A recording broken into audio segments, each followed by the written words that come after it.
días, bienvenidos a Agenda Muel TV. Hoy tenemos un tremendo programa. Después de 10 meses de trabajo, la Convención Constitucional cerró una nueva etapa. Toda la discusión de contenido, las votaciones en el Pleno, todo eso queda atrás porque ellos ya presentaron un borrador que tendrá que ser ultimado, mejorado, arreglado, corregido, podemos decir en términos técnicos o prácticos en las últimas comisiones para ya tener el texto 100% definitivo.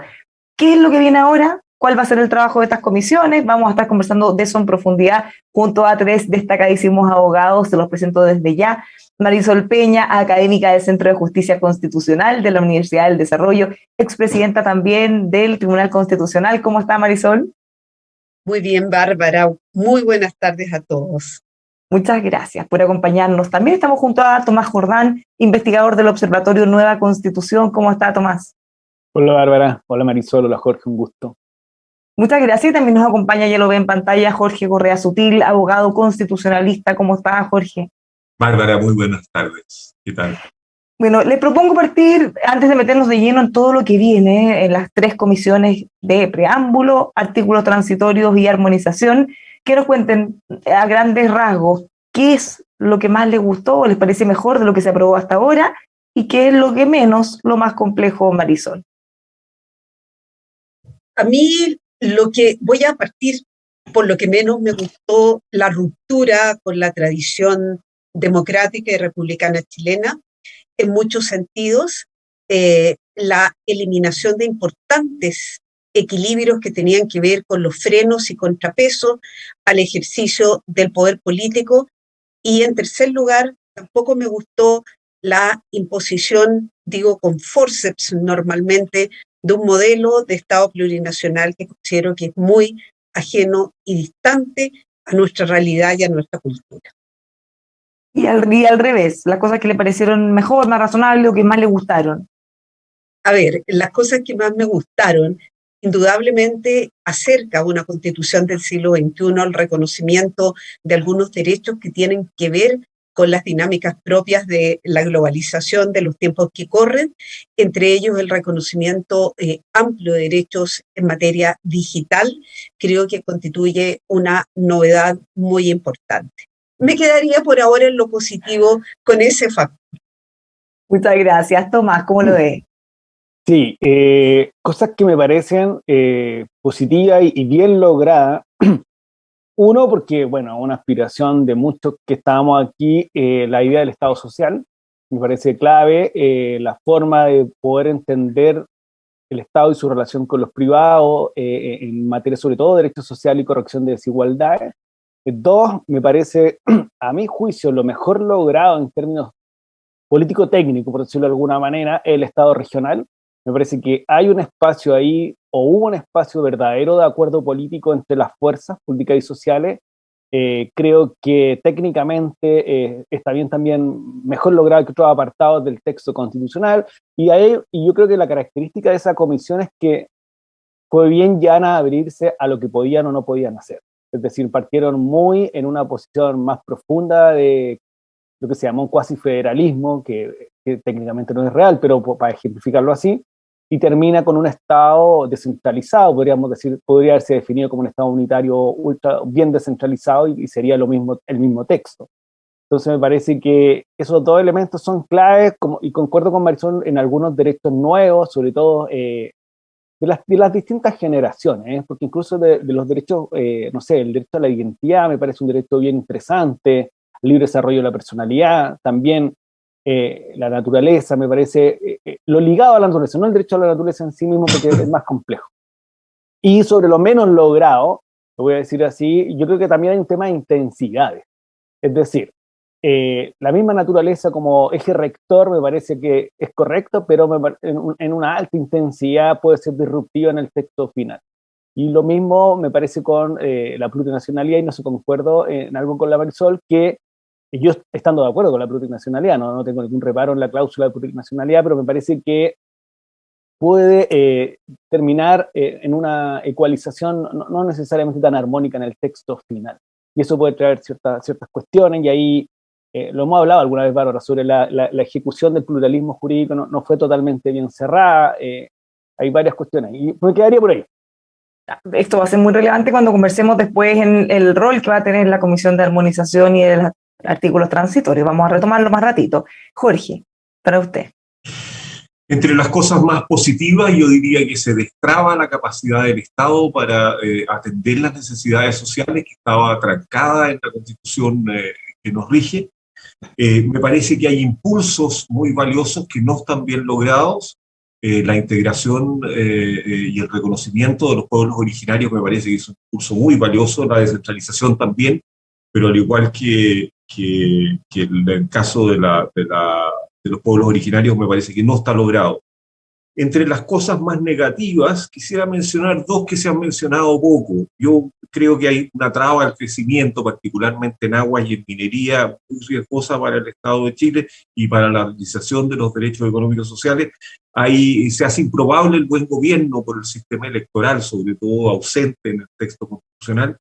Pero quisiera mencionar dos que no han aparecido mencionados. Yo creo que se debilita la capacidad del Estado para enfrentar la violencia, al haber suprimido entre los estados de excepción aquellos que respondían a la necesidad de restablecer el orden público quebrantado.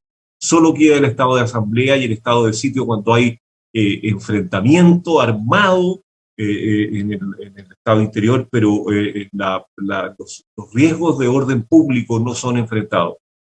O sea, el Estado va a perder un instrumento muy valioso, creo yo, más allá de la discusión de si es prudente decretarlo ahora, si no, cuándo, con qué sistema de fiscalización, pero creo que haberse privado de aquello es un riesgo serio para el Estado en problemas de orden público. Y me parece, Bárbara, que con la votación del viernes, y con esto termino, se pone en riesgo la democracia, y eso es lo más grave. Se cayó el artículo sobre reforma constitucional y por lo tanto 3/4 partes de este texto se van a poder reformar por la mayoría simple de los parlamentarios. Eso no es un texto constitucional, porque el texto constitucional por definición es de reforma más ardua. Pero me parece a mí que lo peligroso para la democracia es que la independencia del Poder Judicial, su estructura, la del Contralor General de la República, el Banco Central, etcétera, son todas disposiciones o textos de la Constitución que se van a poder reformar por simple mayoría. Dejar esas cosas entregadas a la simple mayoría, particularmente la de los órganos que tienen que fiscalizar, como el Contralor General de la República o los tribunales de justicia, es a mi juicio riesgosísimo para el Estado de Derecho y la democracia. Por definición, los estatutos de esos órganos, en sus aspectos más básicos, deben quedar en un texto que no pueda ser reformado por una simple mayoría. Yo no sé si eso va a poder ser corregido o no, pero si no puede ser corregido, estamos con una constitución que tiene ahí un cáncer muy deficiente. Vamos a estar profundizando, o profundicemos ahora más bien en algunas de las cosas que ustedes dijeron antes de pasar a lo que viene, quizá por orden, porque lo último que ocurrió, y lo mencionó Jorge, fue la votación de la Comisión de Medio Ambiente, y llamó la atención, de esto lo estuvimos conversando con representantes de la minería, se rechazó casi todo lo que tenía que ver con la explotación, los detalles de las concesiones. ¿En qué pie queda eso? Porque algunos habrán quedado o pensarán que era un buen motivo para estar contentos en el caso del sector, por ejemplo, porque se rechazaron todos los cambios profundos, la nacionalización, entre otras. Pero bueno, todavía falta la armonización, normas transitorias, algo se puede, entre comillas, buscar reponer ahí. Pero al no haberse cambiado, desde el sector dicen, bueno, es evidente que van a buscar un cambio igual después de la ley, entonces no tienen ninguna certeza.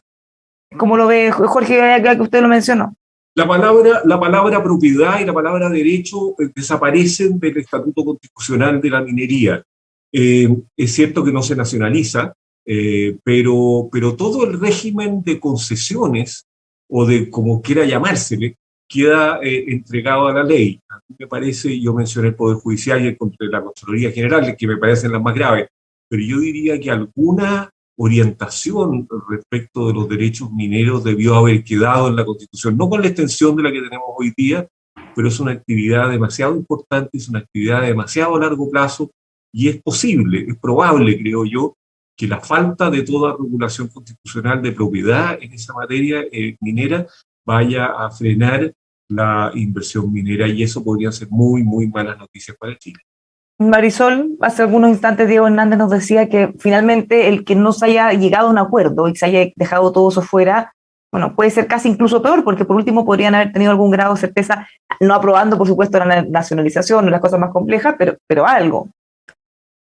Muchas veces se ha dicho, Bárbara, que debemos seguir o debemos fijarnos en los modelos propios de otros países. Por ejemplo, en el debate sobre la expropiación y todo el tema del justo precio, que fue lo que finalmente quedó como criterio para reemplazar en el patrimonio de una persona el valor de la propiedad que ha sido expropiada, debíamos seguir modelos como el alemán.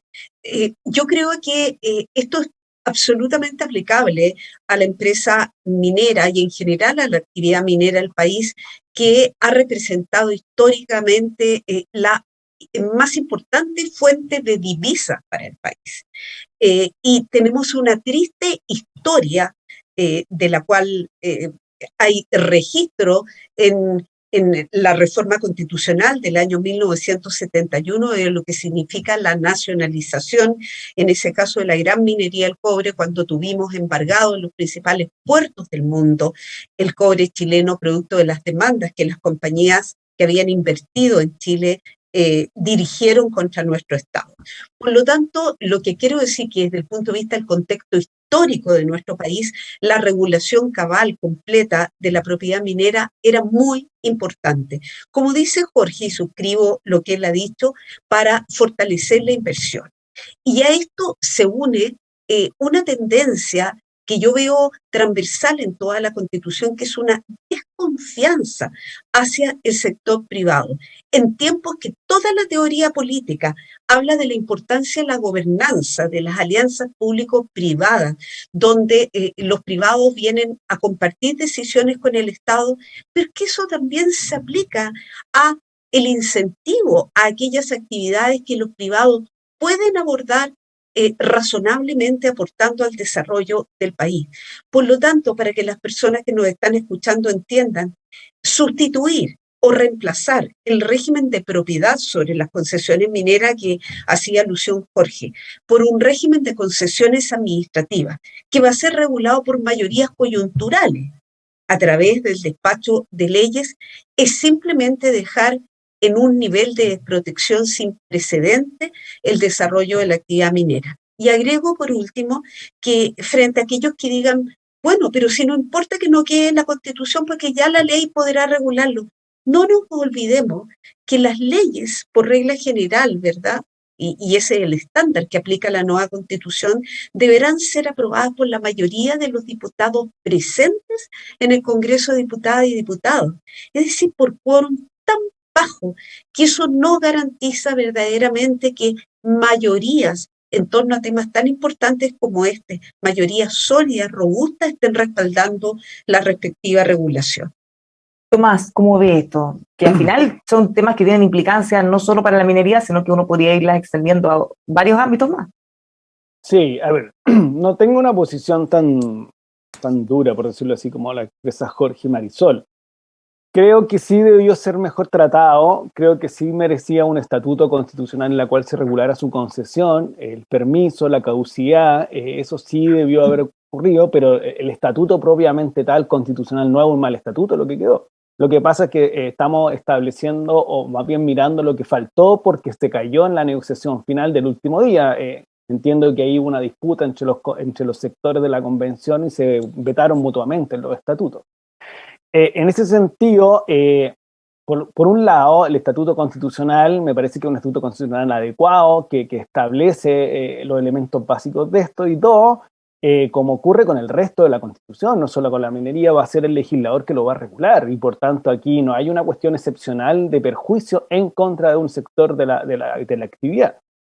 Creo que sí hay un punto que está por definirse, que tiene que ver con la volatilidad, por decirlo de alguna manera, de los estatutos legales, que va a estar definido por cómo quede compuesto el Congreso de Diputadas y Diputados. Y ahí sí concuerdo con Jorge que hubo un déficit en la tratativa del estatuto constitucional de lo que llaman las organizaciones políticas y más bien deberían ser los partidos políticos. No obstante, en el texto son citados 2 veces los partidos políticos, por lo tanto siguen existiendo constitucionalmente.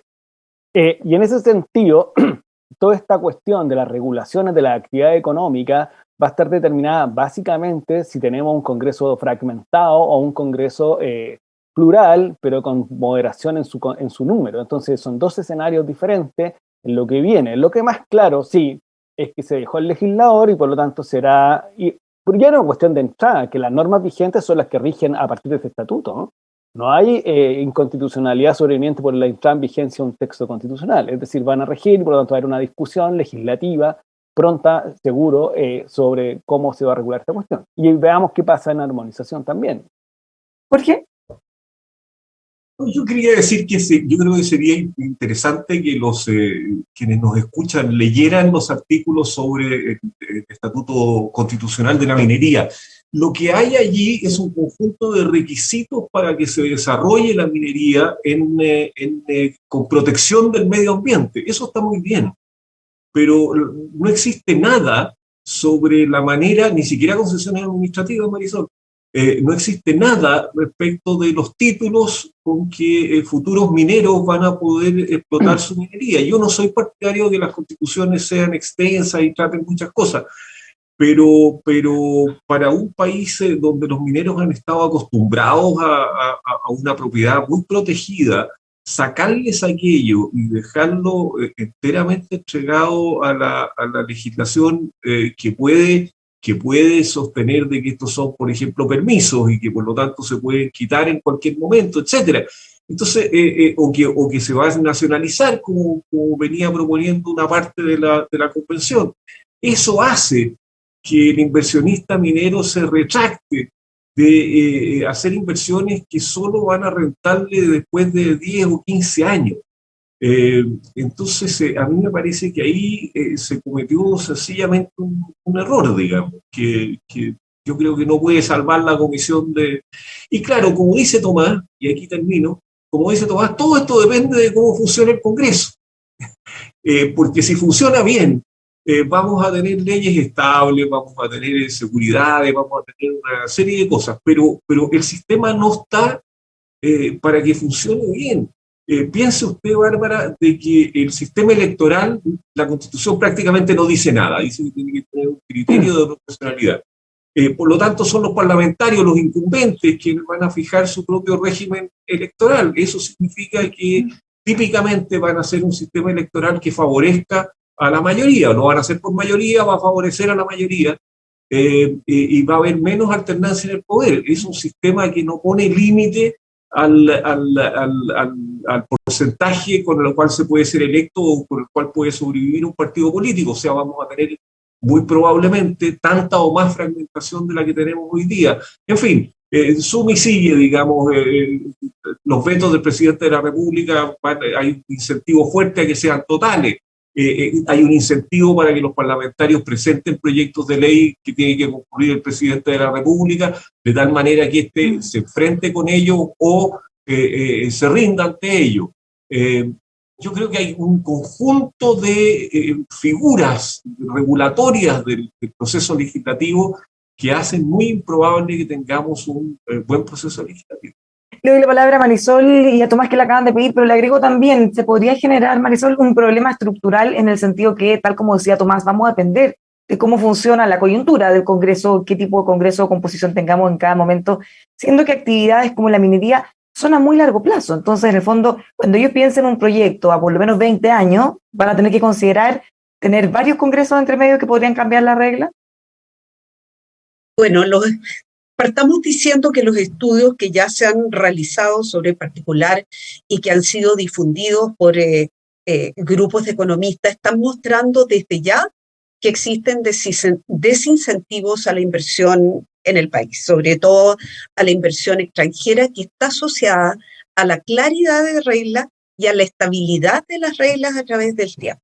O sea, lo que yo quería apuntar respecto a lo que decía Jorge, es cierto, no quedó lo de las concesiones administrativas que iba en la propuesta original de la Comisión de Medio Ambiente, en fin, recursos naturales y todo el nombre largo que tenía, pero sí es importante que consideremos que las constituciones se interpretan como una unidad en forma sistemática. Y sucede que el subsuelo está declarado en otra norma como parte de los bienes naturales comunes, que el Estado deberá administrar. Por lo tanto, si el día de mañana yo soy intérprete de la norma tal y como quedó, la preocupación está absolutamente vigente, porque por un lado vamos a tener que, la idea original era que los permisos de exploración y de explotación fueran eso, permisos administrativos. Pero además vamos a tener una norma vigente que califica al subsuelo como un bien natural común que hay que resguardar, lo cual hace ceder el derecho de o el natural interés, digámoslo así, del propietario minero respecto del interés del Estado que estaría representando a la comunidad y también respecto del interés del propietario del suelo. Son tres tipos de intereses que convergen. Paso a la segunda parte de la pregunta que nos acaba de hacer Bárbara y que tiene que ver con las mayorías. Una de las cosas que creo que más preocupan del diseño político de la nueva Constitución, lo dije al comienzo de mi intervención, tiene que ver con el relajamiento del sistema de controles propios de los checks and balances que articulan cualquier Estado de Derecho. Y sucede que claramente lo que ha quedado consagrado es un modelo denominado de bicameralismo asimétrico. Yo creo que no califica realmente como unicameralismo disfrazado, pero sí es un bicameralismo profundamente asimétrico, donde el mayor poder está radicado en la Cámara de Diputadas y Diputados, que, ojo, de acuerdo al texto, es la que representa al pueblo, mientras que la Cámara de las Regiones representa solo a las regiones, no tiene un alcance nacional. Y eso es lo que justifica que la intervención de la Cámara de las Regiones en el proceso de elaboración legislativa es mucho menor, cuantitativa y cualitativamente, comparado con la intervención que le corresponde al Congreso de Diputadas y Diputados. ¿Qué significa esto en la práctica?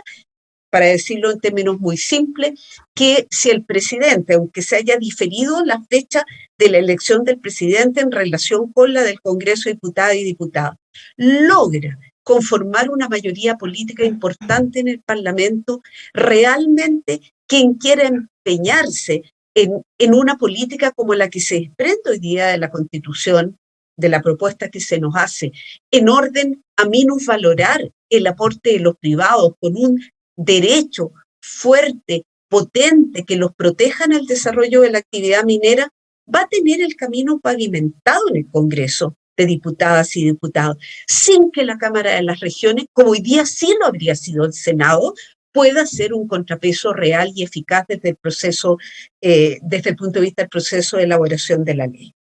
Tomás.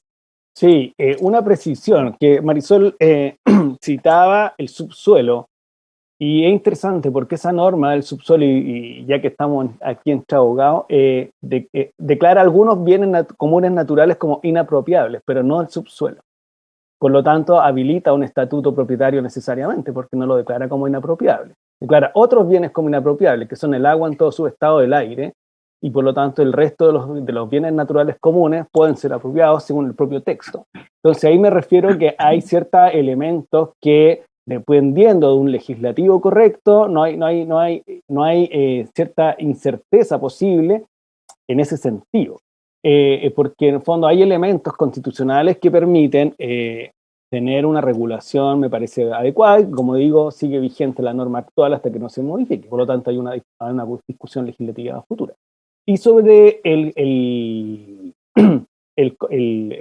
¿cómo se llama? El sistema político, hay ahí varias cuestiones. Si quieren nos metemos, Bárbara, a examinar cómo va a operar en relación a esto mismo, porque aquí la discusión que se da en torno al sistema político tiene que ver cuál es el modelo final y si es adecuado o no para los fines buscados. Y si tú tienes un Estado regional, necesariamente tiene que haber una Cámara de Representación de estas regiones. Es decir, es distinto ser un Estado regional que un Estado unitario. Por lo tanto, la pregunta es, en un Estado de carácter regional, ¿correspondía o no que estas regiones estuvieran representadas políticamente y en forma igualitaria? Y eso se da en la Cámara de las Regiones.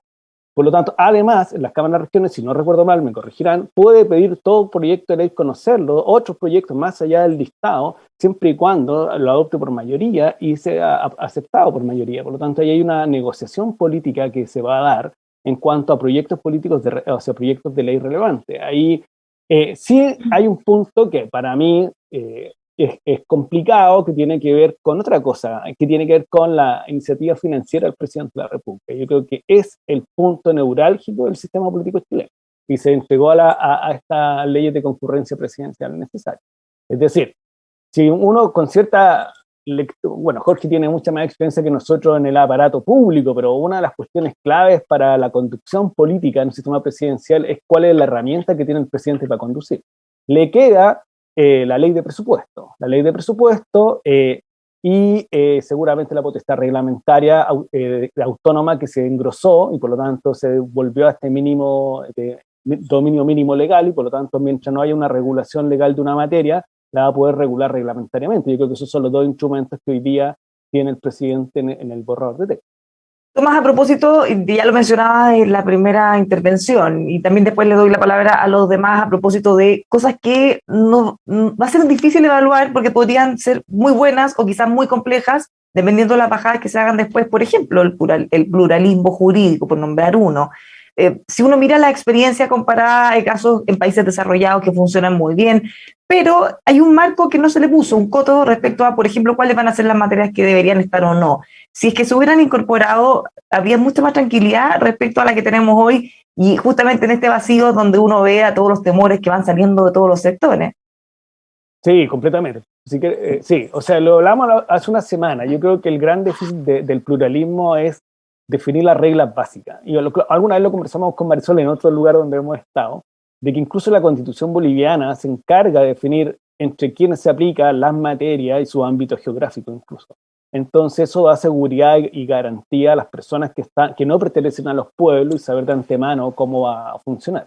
Yo creo que no hubo acuerdo en la comisión, por lo tanto no hubo propuesta, se rechazaron las indicaciones a ese respecto. Creo que ese es un déficit, sí o sí. Jorge. Comparto completamente con Tomás sus dos criterios últimos, digamos. El primero respecto del funcionamiento del sistema político.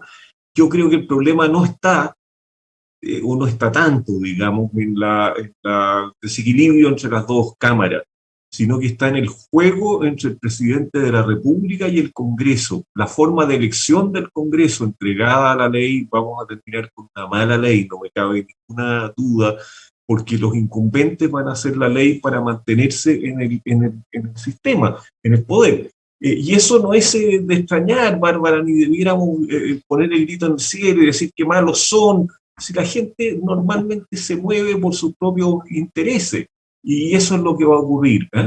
Esta falta de iniciativa única del presidente de la República en los temas económicos, la falta de iniciativa, la falta de participación completa del presidente de la República en leyes de seguridad social es también muy peligroso. Los parlamentarios, por definición, no estoy haciendo una crítica moral de nuevo, por definición tienden a la legislación clientelar, aquella que favorece a sus propios electorales, a sus propios electores.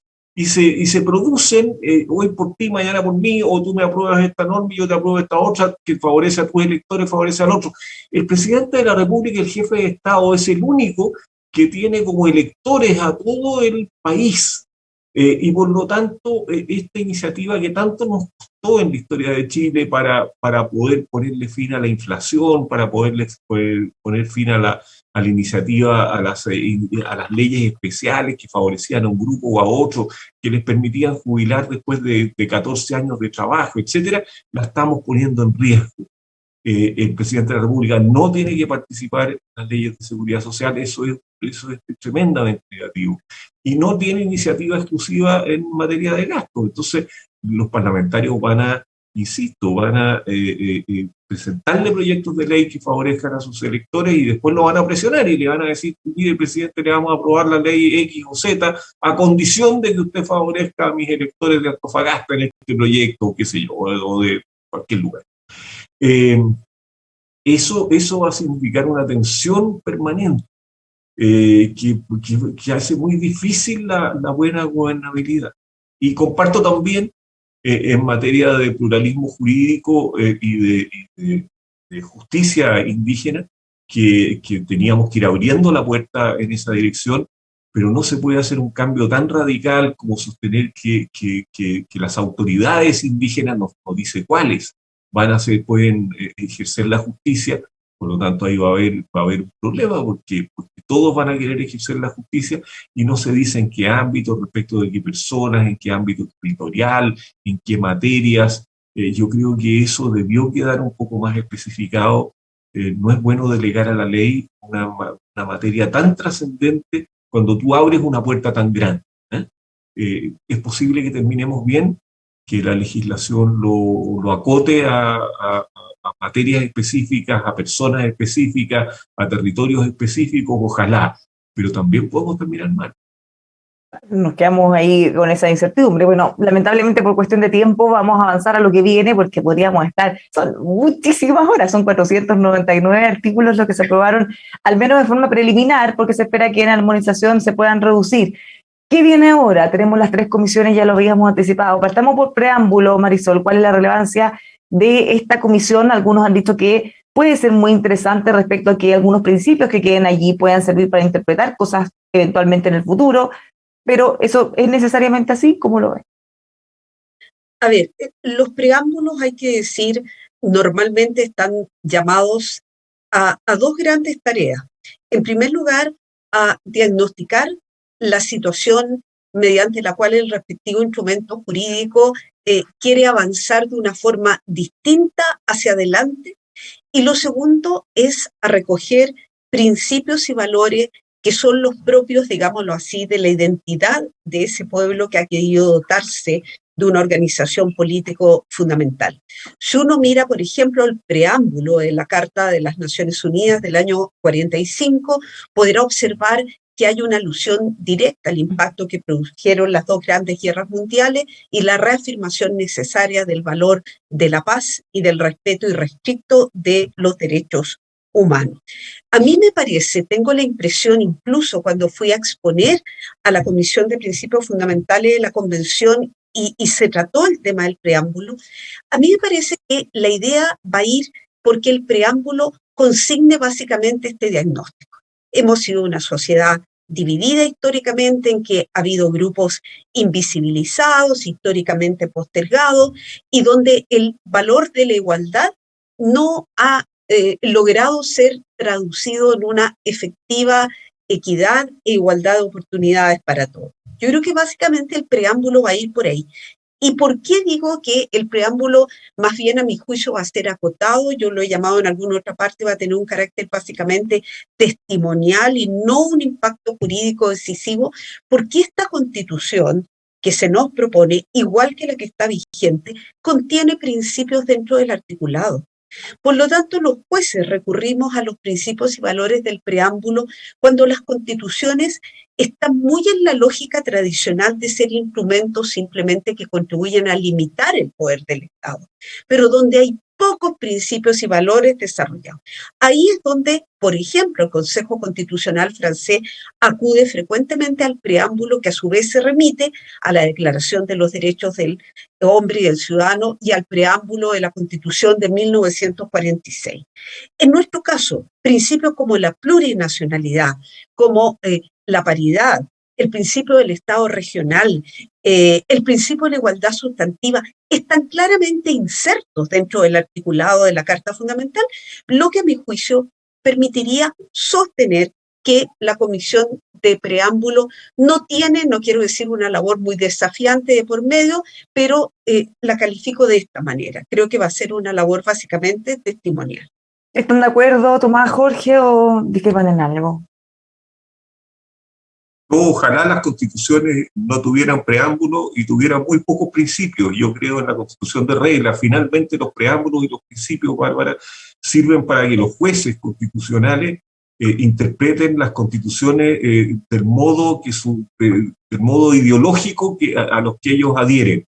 Y me parece que eso priva a la democracia de mayor poder. Yo sería muy escueto en materia de principios, muy sobrio en materia de principios, y no escribiría preámbulos. Pero los van a escribir, así que no. O sea, hay una comisión. Yo concuerdo con Marisol en el diagnóstico y en la afirmación. Es decir, seguramente el preámbulo va a ser una especie de síntesis del contexto, de cómo concurren todas las fuerzas políticas y sociales esta constituyente, y dos, habiendo un capítulo de principio bien grueso en términos conceptuales, me parece que quita o disminuye el valor interpretativo futuro que pueda tener un preámbulo de esas características. Entonces concuerdo 100%. Yo sí creo en los preámbulos y en los capítulos de fundamentos del orden constitucional, la diferencia aquí de Jorge. Bueno, vamos ahora a las otras dos comisiones, porque ahí sí que es lo más complejo y es lo que tenemos que entender bien. Comisión de artículos transitorios y comisión de armonización. Lo que entendemos hasta ahora, los simples mortales que no somos abogados constitucionalistas, por eso les voy a preguntar, es que en la comisión de armonización, según se ha afirmado, lo que van a hacer es justamente armonizar este texto. Hay cosas que están repetidas en varios artículos, ellos no tienen posibilidad de hacer ninguna modificación que implique contenidos, pero sí de redacción, de coma, de mejorar algo que tenga que ver justamente con la redacción y eventualmente con cosas repetidas, por eso apuestan a que se va a reducir el tamaño de los artículos, sin cambiar, por supuesto, el fondo. Y en la comisión de artículos transitorios se tienen que abordar todas las materias para hacer y llevar a la práctica todo lo nuevo, en el fondo, desde lo actual. ¿Cómo nosotros podemos transitar desde lo que tenemos a lo que vamos a tener? Y también asumimos, mirándolo desde afuera, que ahí no se puede hacer ningún cambio de fondo en los contenidos, no se puede reponer lo que ya fue rechazado ni agregar cosas nuevas. Estas dos cosas son así. ¿Cuáles son los riesgos que ustedes ven en cada una de las instancias? Tomás, vamos a partir con esto. Sí, es así tal cual tú lo dices. Aquí hay dos desafíos, yo creo que uno para cada comisión. La armonización tiene que mostrar un índice coherente, un índice que permita reconocer, entender fácilmente el texto constitucional. Hoy día tenemos un texto muy desperdigado porque funcionó por comisiones paralelas y que por lo tanto, como tú decías, se repiten, hay veces contradicción, incluso vacío. Y por lo tanto tiene un trabajo de mostrarnos una constitución coherente, una constitución que se define a sí misma a partir de su índice y contenido. Y el transitorio creo que tiene un rol clave incluso en el éxito del aterrizaje del borrador o la nueva constitución si se aprueba. Es decir, cómo en los tiempos que viene esta constitución va a entrar en vigencia. Una opción es que entre en vigencia inmediatamente, que pareciera estar descartado. Dos, que entra en vigencia prontamente, que pareciera ser más ruidoso para algunos. Yo me considero en tercer grupo, en que hay que evaluar bien, que hay que entrar pausadamente, progresivamente, en distintas cuestiones. Uno, lo institucional, y dos, también en los estatutos jurídicos que se van a alterar. Estoy pensando, por ejemplo, el Sistema Nacional de Salud. Estaba en un foro hace una semana atrás del Colegio Médico en que una médica decía que a lo mejor unos 10 años íbamos a demorar el paso de un sistema a otro para que funcionase bien. Entonces, esas cuestiones son clave en lo que viene. Ahora, ha surgido en los últimos días, y le quiero poner también sobre la mesa, decían en algún otro sentido, incluso en un reportaje en el Mercurio, que se podía eventualmente querer insistir con los 4/7 que le permitiría a la Cámara, al Congreso de Diputados y Diputadas obviar lo que se establezca desde la Cámara Territorial. En la armonización, por ejemplo, hace también algunas horas el convencional Barraza se quejaba amargamente que no haya quedado explicitado, no se hayan aprobado artículos que básicamente centralizaban la explotación minera en el Estado, empresas estatales que eventualmente pudieran estar asociadas con privados, pero manteniendo, por supuesto, una posición mayoritaria. Y él señaló en redes sociales que eso van a buscar agregarlo de alguna manera o solucionarlo en las normas transitorias. ¿Qué riesgo ven ustedes de que eventualmente exista la tentación de querer reponer cosas que ya se rechazaron en el Pleno, o que varios de estos vacíos que mencionamos antes, o cosas que quedaron sujetas en materia de ley, se traten de hacer bajadas en alguna de estas dos comisiones, Jorge? Ninguna de las comisiones puede decidir nada. Eso es lo primero que hay que subrayar. Las comisiones le proponen al Pleno cambios para salvar contradicciones en un caso, o le proponen al Pleno un régimen transitorio. Así que nos queda discusión. Por un tiempo van a estar trabajando solas y vamos a tener noticias de las comisiones, pero luego es el Pleno el que tiene que resolver. Yo diría, Bárbara, de que hay en la comisión de armonización hay dos respuestas posibles. Una es decir, la comisión de armonización solo puede hacer cosas ortográficas y proponerle a la convención salvar las contradicciones. Eso es lo que jurídicamente puede hacer. Ahora, puede proponerle cualquier cosa, eso sí, políticamente ahora puede proponerle cualquier cosa que el Pleno acepte por 2/3. Así que el tironeo va a seguir, digamos. Y qué es lo que es salvar una contradicción, etc. ¿Qué es cualquier cosa? Cualquier cosa. Cualquier cosa podría ser cosas que se rechazaron ya en el Pleno.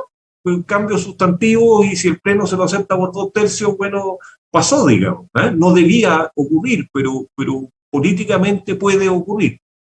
Y en la comisión transitoria, yo comparto mucho con Tomás esto de que hay que mirar artículo por artículo, porque hay cosas que pueden entrar a regir de inmediato y cosas que pueden demorar 10 años.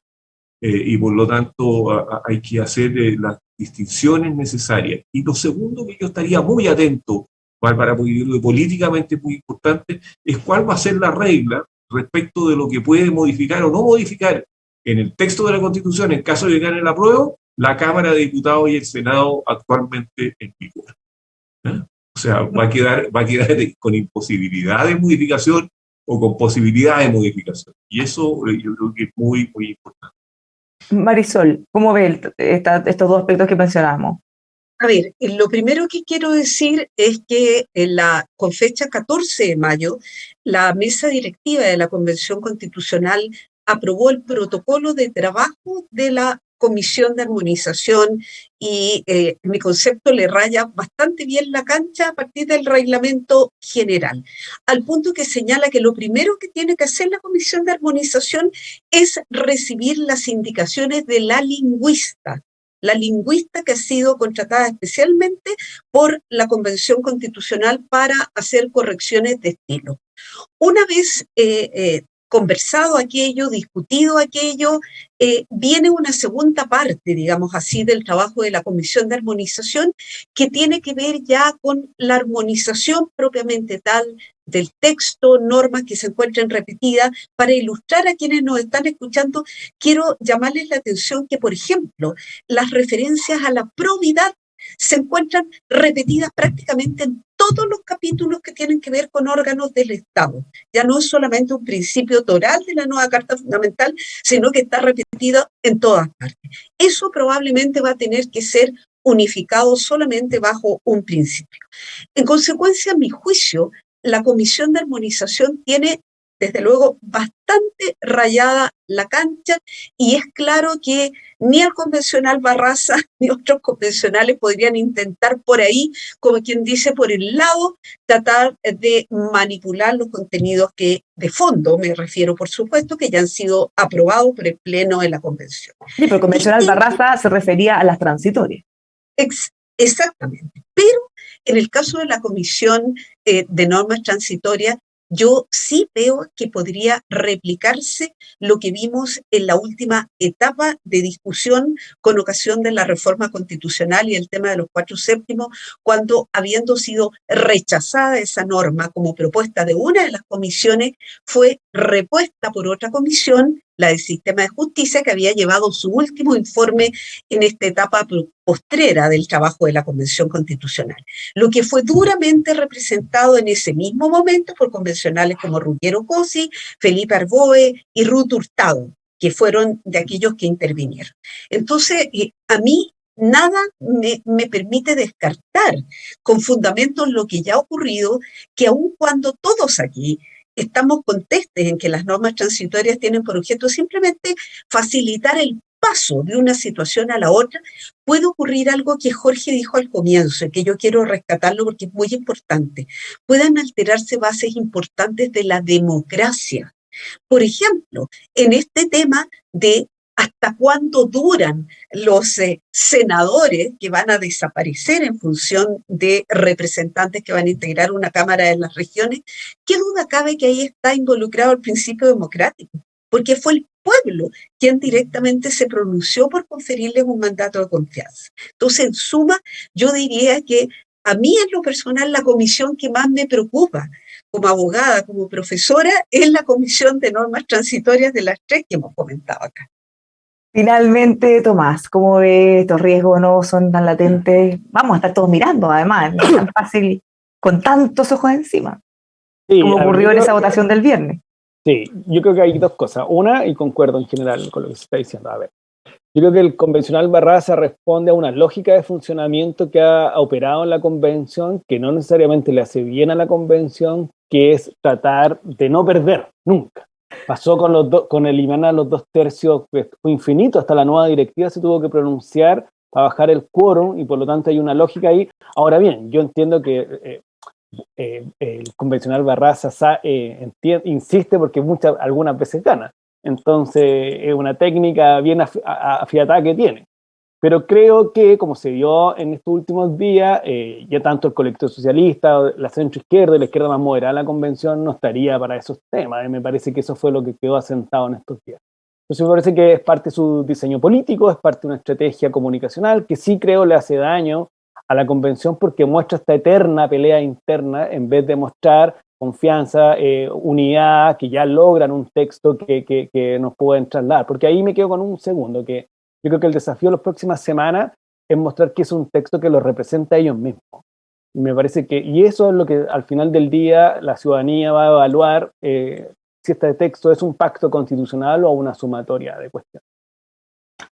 Extremadamente interesante, entretenido. Qué lástima que no tenemos más tiempo porque nos quedan tantos temas todavía por analizar. Vamos a estar mirando esta noticia en desarrollo. Comienza este trabajo en las comisiones que, por supuesto, todos los detalles los van a poder ver con nosotros acá en EMOL. Muchísimas gracias, Marisol, Tomás y Jorge, por habernos acompañado. Muchas gracias. Gracias, Bárbara. Muchas gracias a los tres, que tengan una muy buena semana, y a todos quienes nos acompañan, invitadísimos a seguir informándose con nosotros aquí en emol.com.